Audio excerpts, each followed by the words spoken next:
கலை astro channel நேயர்கள் அனைவருக்கும் வணக்கம். இன்னைக்கு நம்ம என்ன பார்க்க போறோம்னு பார்த்தீங்கன்னா, இந்த 2025ஆம் வருடத்திற்கான பிப்ரவரி மாத ராசி பலன்கள் பார்க்க போறோம். அதுல இன்னைக்கு பார்க்க போற ராசி எதுன்னு பார்த்தீங்கன்னா கும்ப ராசி. அதுக்கு முன்னால நம்ம சேனலை சப்ஸ்கிரைப் பண்ணாதவங்க மறக்காம சப்ஸ்கிரைப் பண்ணிக்கோங்க. அப்படியே பக்கத்துல இருக்க பெல் பட்டனை கிளிக் பண்ணிக்கோங்க. அப்பதான் நான் போடுற வீடியோ உங்களுக்கு நோட்டிபிகேஷன்ல வரும். வாங்க வீடியோக்குள்ள போகலாம். கும்ப ராசி நேயர்களே, உங்களுடைய ராசிக்கு 9ஆம் இடத்து அதிபதியான சுக்கிரன் பார்த்தீங்கன்னா 2ஆம் இடத்துல உச்சமாகி இருக்கிறதுனால தந்தையாரின் மூலமாக உங்களுக்கு லாபங்கள் வரும். அதே நேரத்தில் முன்னோர்களின் வழி சொத்துக்கள் உங்களுக்கு கிடைப்பதற்கான வாய்ப்பு இருக்கிறது. தந்தையாரினுடைய அனுகூலமான சப்போர்ட் என்பது உங்களுக்கு இருக்கும். அதே நேரம் உங்களுடைய ராசிக்கு 4ஆம் இடத்து அதிபதியான சுக்கிரனும் 2ஆம் இடத்து அதிபதியான குருவும் பரிவர்த்தனை யோகம் பெற்றிருக்கிறதுனால வண்டி வாகனங்கள் விற்பதன் மூலமாகவும் உங்களுக்கு வருமானங்கள் வரும், அல்லது புதிய வண்டி வாகனங்கள் வாங்கக்கூடிய யோகமும் இருக்கிறது. சொத்துக்கள் வாங்குவதன் மூலமாகவும் உங்களுக்கு லாபங்கள் வரும், அல்லது சொத்துக்கள் விற்பதன் மூலமாகவும் உங்களுக்கு லாபங்கள் கிட்டும். தாயாரினுடைய அனுகூலம் பாத்தீங்கன்னா எப்பொழுதும் உங்களுக்கு இருந்து கொண்டே இருக்கும். சனியானவர் உங்களுடைய ராசியில இருக்கிறதுனால ஜென்மச்சனியில இருக்கிறீங்க. இந்த ஜென்மச்சனி பாத்தீங்கன்னா சீக்கிரமா முடிய போகுது. அது வரைக்கும் பாத்தீங்கன்னா உங்களுடைய பெயர் புகழ் செல்வாக்குல பாத்தீங்கன்னா களங்கம் ஏற்பட செய்வாரு.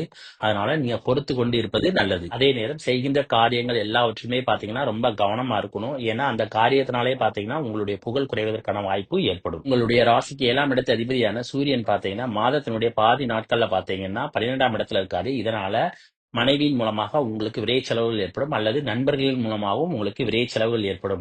மாதத்தினுடைய கடைசி 2 வாரங்கள்ல பாத்தீங்கன்னா கணவன் மனைவிக்குள்ள பாத்தீங்கன்னா சண்டை சச்சரவுகள் ஏற்படுவதற்கான வாய்ப்பு இருக்கிறது. நண்பர்களுடன் கூட்டு தொழில், தரகு தொழில், கமிஷன் தொழில் தற்போது சாதகமான சூழ்நிலை என்பது இல்லை. 2ஆம் இடத்து அதிபதியாகிய குருவும் 4ஆம் இடத்து அதிபதியாகிய சுக்கிரனும் பரிவர்த்தனை யோகம் பெற்றிருக்கிறதுனால திருமணத்தை எதிர்பார்த்து காத்து கொண்டிருந்தவர்களுக்கு திருமண யோகம் என்பது இந்த சமயத்தில் இருக்கிறது. ஆரம்ப கல்வி மற்றும் உயர்கல்வி படிக்கிற மாணவ மாணவிகள் எப்படி படிப்பாங்கன்னு பாத்தீங்கன்னா ரொம்ப சூப்பரா படிப்பாங்க. சின்ன சின்ன தடைகள் வந்தாலும் படிப்புல ரொம்ப டாப்ல வருவாங்க. 3ஆம் இடத்தை அதிபதியாக்கி செவ்வாய் பாத்தீங்கன்னா வக்ரமாயி 5ஆம் இடத்துல இருக்காரு. அதே நேரத்துல சனியினுடைய பார்வை 3ஆம் இடத்துல இருக்கிறதுனால செய்கின்ற காரியங்கள்ல நிதானம் என்பது தேவை.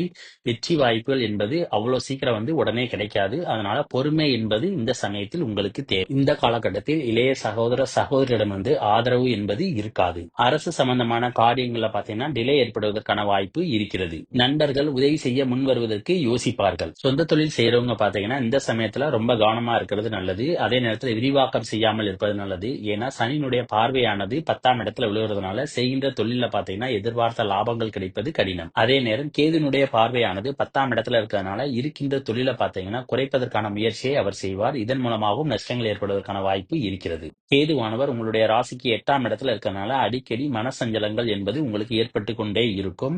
இந்த கேது பாத்தீங்கன்னா ராகு கேது பேச்சு பிறகு 7ஆம் இடத்துக்கு போறார். அதன் பிறகு பாத்தீங்கன்னா உங்க மனசுல பாத்தீங்கன்னா ஒரு நல்ல தெளிவு நிலை ஏற்படும். 4ஆம் இடத்து அதிபதியான சுக்கிரன் பாத்தீங்கன்னா உச்சமாய் 2ஆம் இடத்துல இருக்கிறதுனால கால்நடைகள் மூலமாகவும் உங்களுக்கு வருமானங்கள் வரும். 2ஆம் இடத்து அதிபதியும் 4ஆம் இடத்து அதிபதியும் பரிவர்த்தனை யோகம் பெற்றிருக்கிறதுனால பொன் பொருள் சேர்க்கை என்பது உங்களுக்கு ஏற்படும். பண வரவும் உங்களுக்கு வருவதற்கான வாய்ப்பு இருக்கிறது. கேதுனுடைய பார்வையானது உங்களுடைய ராசிக்கு 6ஆம் வீட்டுல விழுவதனால வேலை பார்க்கும் இடங்கள்ல பாத்தீங்கன்னா பொறுமையாக இருப்பது நல்லது. இல்லைன்னா உங்களுக்கும் மேலதிகாரிக்கும் பாத்தீங்கன்னா மனக்கசப்புகள் என்பது வந்து போகும். இந்த நிலைமையானது ராகு கேது பேச்சு பிறகு முற்றிலும் மாறிவிடும். 2ஆம் இடத்து அதிபதியாகிய குரு பாத்தீங்கன்னா உங்களுடைய ராசிக்கு 12ஆம் இடத்தை பார்க்கிறாரு. இதனால உங்களுடைய வீட்டுல பாத்தீங்கன்னா ஒரு சுபகாரிய நிகழ்ச்சிகள் நடைபெறுவதற்கான வாய்ப்பு இருக்கிறது. அதன் மூலமாக உங்களுக்கு விரைய செலவுகள் காத்து கொண்டிருக்கிறது. 3ஆம் இடத்து அதிபதியாகிய செவ்வாய் பாத்தீங்கன்னா வக்ரமாயி 5ஆம் இடத்துல இருக்காரு.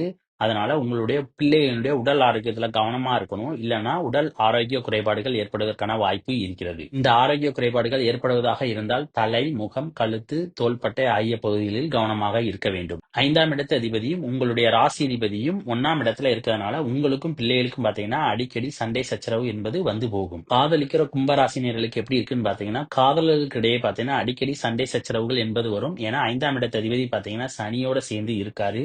இதனால அடிக்கடி சண்டை என்பது காதலர்களுக்கிடையே வந்து போகும். பிப்ரவரி மாதம் 13ஆம் தேதியிலிருந்து மார்ச் 15 வரைக்கும் பாத்தீங்கன்னா கணவன் மனைவிக்குள்ள பாத்தீங்கன்னா விட்டு கொடுத்து செல்வது நல்லது. இல்லைன்னா சண்டை சச்சரவுகள் ஏற்படுவதற்கான வாய்ப்பு இருக்கிறது. காலேஜ் படிக்கிற மாணவ மாணவியினுடைய படிப்பு எப்படி இருக்குன்னு பாத்தீங்கன்னா ரொம்ப சுமாரா தான் இருக்கும். பெரிதான அளவுக்கு முன்னேற்றம் என்பது இருக்காது. உங்களுடைய ராசிக்கு 9ஆம் இடத்து அதிபதியான சுக்கிரன் பாத்தீங்கன்னா உச்சமாகி 2ஆம் இடத்துல இருக்கிறதுனால திடீர் அதிர்ஷ்டங்கள் ஏற்படுவதன் மூலமாக உங்களுக்கு வருமானங்கள் வந்து சேரும். இந்த நேரத்தில் சோசியல் மீடியால ஆக்டிவா இருக்கிறவங்க பாத்தீங்கன்னா அவங்களுக்கு சோசியல் மீடியா மூலமாக வருமானங்கள் வருவதற்கான வாய்ப்பு நிறைய இருக்கிறது. அப்புறம் இந்த வீடியோ பிடிச்சிருந்தா லைக் பண்ணுங்க, ஷேர் பண்ணுங்க, கமெண்ட் பண்ணுங்க. மறக்காம பக்கத்துல உள்ள பெல் பட்டனை கிளிக் பண்ணிருங்க. தேங்க்யூ.